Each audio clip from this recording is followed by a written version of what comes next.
केवल धोखा देना है, तो अभी तक हम लोग दे ही रहे थे। भगवान कहते हैं वो ब्रह्म रस, वो प्रेम रस, वो आनंद रस, वो अमृत मैं खुले हाथों से उन शरणागत जीवों को पिलाता हूं जो गोता गहरे लगाते हैं, डूबने से डरते नहीं हैं, जो घर फूके आपनो चले हमारे संग।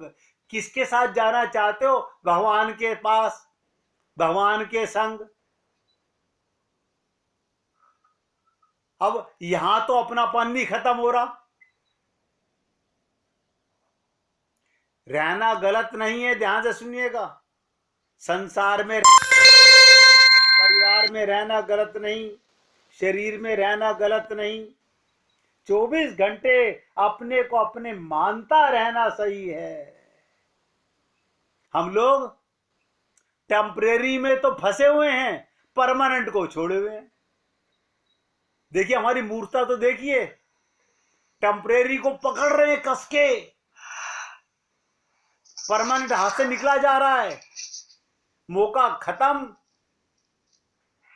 फिर पछताए क्या होता है, फिर वही 84 लाख योनियां है।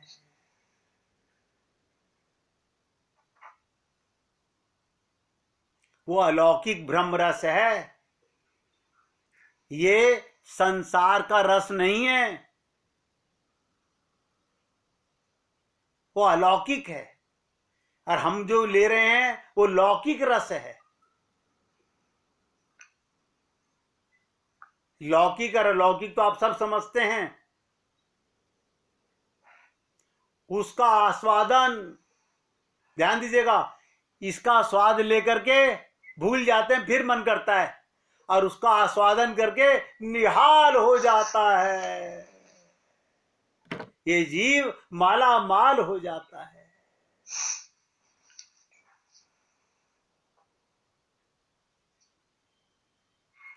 कल मैंने छोटी सी बात कही थी, आज दोबारा फिर क्यों रिपीट कर रहा हूं? अरे बाबा, हमारे को ये नहीं याद होता हमने सुबह ब्रेकफास्ट में क्या खाया था। कल की बात कहां याद रहेगी, क्या कहा था आपने? ये तो चांस की बात है, हर चीज रिकॉर्ड हो रही है। आप कल सुनना चाहोगे, लेकिन सुनने का मौका किसे मिलेगा? जो आज सुन रहा है वो कल सुन पाएगा, जिसे आज मौका नहीं है वो कल भी नहीं सुन पाएगा।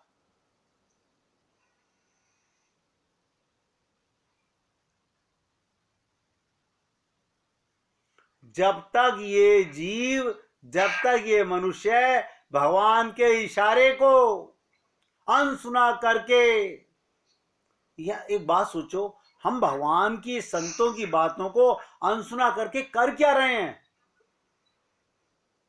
कुछ तो कर रहे होंगे ना। आखिर मैंने कोई बात नहीं सुनी तो मैं कहां व्यस्त था?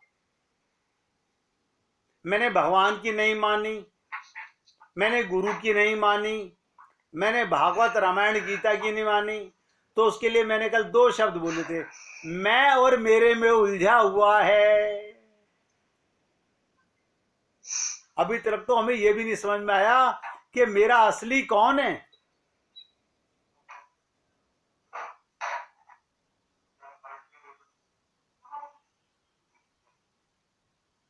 और याद रखना, 2 के सामने 2 शब्द लिख लेना, जब तक ये मनुष्य मैं और मेरे में उलझा रहेगा, इसके आगे लिख लो इजिकल टू, तब तक हैरान और परेशान रहेगा।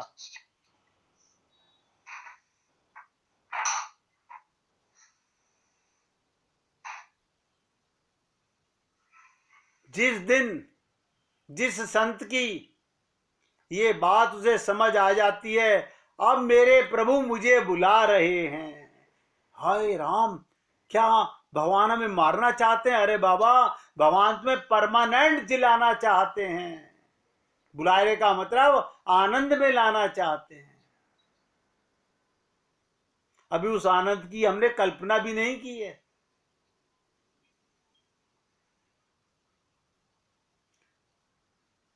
भगवान तो बुला रहे हैं। मैंने कहा था ना जब भक्त प्रहलाद ने एक सुअर से कहा कि कोई तैयार नहीं हो रहा, तू ही चल मेरे साथ में बैकुंठ लोक, तो सुअर ने क्या पूछा, मैं, मेरी पत्नी, मेरे बच्चे सब चल सकते हैं? बोले हाँ सब चल सकते हैं, सबसे पूछ ले। वो घर में गया सुअर पूछने, सबसे पूछा, बोले बहुत बढ़िया है, पुष्पक विमान में बैठ के जाएंगे। पत्नी ने क्या कहा, भाई इतना और पूछ लो कि यहां से पखाना साथ लेके चलें या वहां मिल जाएगा खाने को।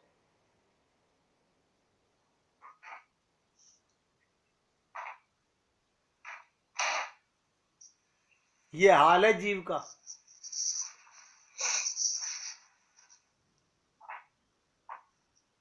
सब कुछ छोड़कर उस प्रभु के शरणागत हो जाता है। उस दिन प्रभु उस ब्रह्म रस में डुबकी लगाने हेतु, देखिएगा, डुबकी लगाने हेतु भगवान तो मिले हुए हैं। महाराज के उस ब्रह्म रस का वितरण, महोत्सव, आनंद, आहा, क्या बताऊं। उस गोलोक की, उस बैकुंठ लोक की, उस साकेत लोक की क्या चर्चा सुनाऊं मैं आपको, जहां 24 घंटे प्रेम की नदी बहती रहती है।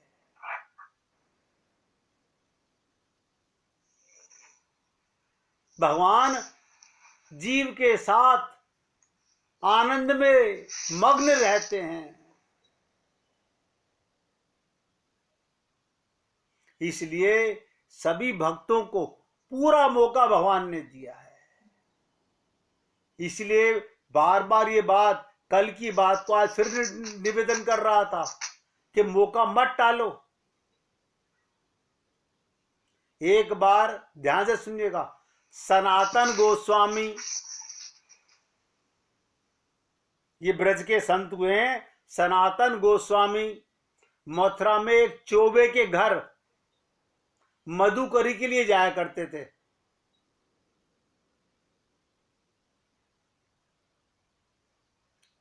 मधुकरी के लिए जाते थे। उस चोबे की पत्नी परम भक्ता मदन मोहन जी की उपासिका थी, भगवान की उपासिका थी। उसके घर बाल भाव से लड्डू गोपाल मदन मोहन भगवान विराजते थे। बहुत गहराई से सुनिएगा, हम विराज तो सब लेते हैं अपने घर में, लेकिन कितना प्यार करते हैं ये सोचिएगा। उसके घर में मदन मोहन भगवान विराजते थे। असल में सनातन जी उन्हीं मदन मोहन के दर्शन हेतु, ध्यान दो, उन्हें मधुकरी का तो बहाना था। उन चोबे के घर वो रोज आना, मधुकरी के बहाने मदन मोहन के दर्शन करने जाते थे।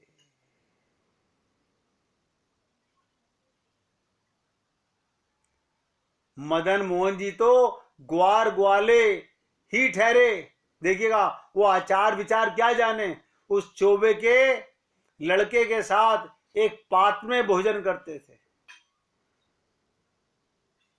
ये देख, यानी ठाकुर जी, भगवान और चोबे का बेटा एक ही थाली में भोजन कर रहे हैं।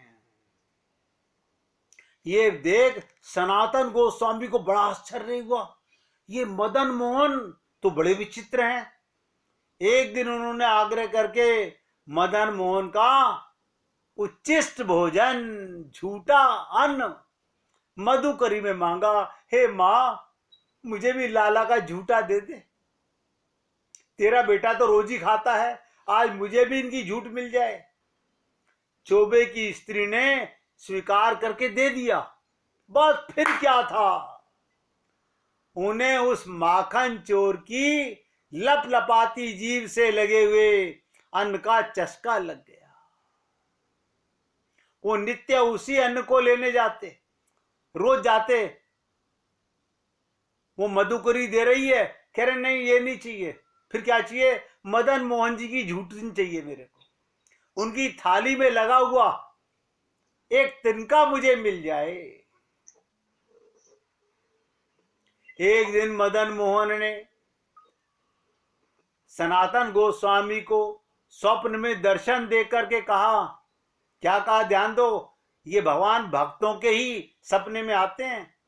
बाबा तुम रोज इतनी दूर से आते हो और इस मथुरा शहर में भी हमें ऊब सी मालूम होती है, तुम उस चोबे से हमको मांग के ले जाओ। क्या कहा? मदन मोहन जी बोले, उस चोबे से मांग कर हमको ले जाओ, हमको तो तुम्हारे साथ जंगल में रहना है। ठीक उसी रात को चोबे को भी यही सपना नजर आया, हमको आप सनातन बाबा को दान दे दीजिए, वो रोज आते हैं हमारी झूठ खाने के लिए, हमें भी उसको दे दीजिए।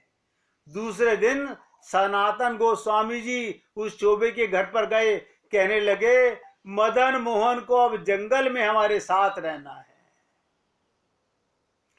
आपकी क्या इच्छा है? वो चोबे भी, ध्यान दो, प्रेम युक्त रोष से चोबे की पत्नी ने कहा, इसकी तो आदत ही ऐसी है, जो भला अपनी सगी मां का ना हुआ तो मेरा क्या होगा। देखिएगा, ऐसा टोंट मारा भगवान को, ये भक्त ही मार सकती है। कहती है, जब ये अपनी सगी मां का नहीं हुआ तो मेरा क्या होगा। और ठाकुर जी को आज्ञा जान आंसू बहाते हुए मदन मोहन जी को सनातन गोस्वामी को सौंप दिया। अब मदन मोहन को लेके बाबा जंगल यमुना किनारे आए। वो सूर्य घाट के समीप एक सुरमे टीले के फूस की झोपड़ी बना के मदन मोहन को स्थापित कर लिया। सोचे कहां रखने लगे। मदन मोहन को टीले के फूस की झोपड़ी बना करके रखने लगे और उनकी पूजा करने लगे। सनातन जी घर घर से चुटकी चुटकी आटा मांग के लाते और उसी की बिना नमक की बाटियां बना बना करके मदन मोहन को भोग लगाते। एक दिन मदन मोहन जी ने मुंह बिगाड़ के कहा, लाला संतों के साथ में बड़ी टेढ़ी मेढ़ी बात करते हैं। मदन मोहन जी ने, भगवान ने मुंह बिगाड़ के कहा, ओ बाबा, ये रोज रोज बिना नमक की बाटी हमारे गले से नीचे नहीं उतरती, थोड़ा नमक भी मांग के लाया करो। अब वो भी भक्त था भगवान का, उसने भी झुंझला करके कह दिया, ये इल्लत मुझसे ना होगी, खानी है तो खाओ वरना अपने घर का रास्ता पकड़ो, जाओ। देखिएगा, भगवान को भी सूरदास ने भी कहा था, हाथ छुड़ाए जात हो निर्बल जान के मोही। मदन मोहन ने हंस के कहा, एक कंकड़ी नमक के लिए कौन मना करेगा तेरे को देने के लिए। और ये जिद करने लगे। दूसरे दिन ये आटे के साथ थोड़ा नमक भी मांग के लाने लगे। सनातन गोस्वामी भिक्षा में, मधुकरी में आटे के साथ साथ नमक भी मांगने लगे। चटोरे मदन मोहन को माखन मिश्री की चट पड़ी हुई थी। चौबे जी के यहां खूब आता था दान। एक दिन बड़ी दीनता से बाबा से बोले, बाबा ये रूखे टिक्कड़ तो रोज रोज खावे ना है, थोड़ा माखन भी ले आया करो। पहले बोले बिना नमक की बाटी नहीं खाऊंगा, नमक मांग के ले आया करो। अब कह रहे हैं सूखे टिक्कड़ नहीं खाने मुझे, थोड़ा माखन या घी भी तो लाया करो। अब तो सनातन गोस्वामी जी ने मदन मोहन को खरी खोटी सुनाने लगे। उन्होंने कहा, देखो जी, मेरे पास तो यही सूखे टिक्कड़ हैं, तुम्हें घी और माखन की चट लगी हुई है, तो कहीं धनी सेठ के यहां चले जाते। ये भिखारी के यहां क्यों करने आए? तुम्हारे गले से उतर नहीं रहा तो मैं घी बूरा मांगने बिल्कुल नहीं जाने वाला। थोड़े यमुना जी के जल के साथ क्या बोले सनातन गोस्वामी? बोले यमुना जी का जल ला देता हूं, उसके साथ सटक लिया करो, और अंदर नहीं उतर रहा तो ऊपर से पानी पी लिया करो। मिट्टी भी तो सटका करते थे, यशोदा मैया के आंगन में मिट्टी भी तो खाते थे। बेचारे मदन मोहन जी ने अपना मुंह बनाए चुप हो गए। उस लंगोटी बंद साधु से क्या कह सकते थे? दूसरे दिन सनातन गोस्वामी जी ने देखा कोई बड़ा धनिक व्यापारी उनके समीप आ रहा है। उनके पास बड़े बड़े भक्त आते थे, कोई बड़ा व्यापारी आ रहा था। आते ही उसने सनातन जी को दंडवत प्रणाम किया और करुणा स्वर में कहने लगा, महात्मा जी, मेरा जहाज बीच यमुना जी में अटक गया है। वो व्यापारी क्या बोला सनातन गोस्वामी से? मेरा नौका यमुना जी में अटक गई है, ऐसा आशीर्वाद दीजिए वो निकल जाए। सनातन जी ने कहा, भाई मैं कुछ नहीं जानता, ये झोपड़ी में मेरी जो बैठा हुआ है, ध्यान से सुनो। सनातन गोस्वामी बोले, ये मेरी झोपड़ी में जो बैठा हुआ है लाला, इससे जाके कहो। व्यापारी ने झोपड़ी में जाकर मदन मोहन जी से प्रार्थना की। बस फिर क्या था, इतनी कृपा से जहाज उसी समय निकल गया। उसी समय उस व्यापारी ने हजारों रुपए लगा के बड़ी उदारता से मदन मोहन जी का भव्य मंदिर बनवा दिया। आज भी वृंदावन में उसी व्यापारी का बनवाया हुआ मदन मोहन जी का मंदिर विराजमान है। और भगवान की सेवा के लिए बहुत सारे सेवक, रसोइये और नौकर चाकर रखवा दिए। ये मंदिर आज भी वृंदावन में विद्यमान है। सनातन गोस्वामी तो नहीं है, आज भी वहां पर उस चटोरे, ध्यान देगा उनका नाम ही पड़ गया, चटोरे मदन मोहन। भगवान भाव के भूखे हैं और भगवान ऐसे भक्तों से ही कामना करते हैं, आप हम जैसों से नहीं। सच्ची बात तो हम जैसों के भगवान देखना भी नहीं पसंद करते। क्यों? हमारे अंदर तो संसार भरा हुआ, हमारी तो ममता मोह आसक्ति संसार में है, क्या देखें भगवान को। इसलिए मौका मिला हुआ है, मत गवाओ। बार बार हाथ जोड़ के निवेदन करता हूं कि माया तो फिर मिल जाएगी, पर नारी हर बार मिले। कल भी आपसे रामायण की चौपाई मैंने कही थी, यही तन राम भक्ति में पाई, ताते मोही ममता अधिकाई, जेहि ते कछु निज स्वार्थ होई, तेहि पर ममता करें सब कोई। हमारा असली स्वार्थ जाग जाए, हम अपनी असली स्वार्थ को समझ पाए, बस फिर आग तो अपने आप लग जाएगी। देखिएगा, जेब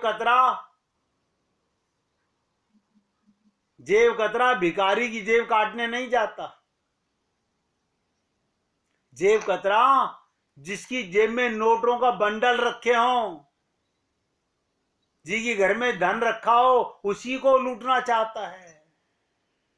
अब आप सोचिएगा, सारे संसार का सुख भगवान के पास है, हमें कहां जाना चाहिए, क्या पाने की तड़प होनी चाहिए। इसीलिए मैंने आज सत्संग में आप लोगों ने शुरुआत की, जिन खोजा तिन पाइया। 1 मिनट राम जी को याद कीजिए। आज जिन खोजा का मतलब कुछ और समझाने का प्रयत्न करते हैं अपने आप को। श्री राम जय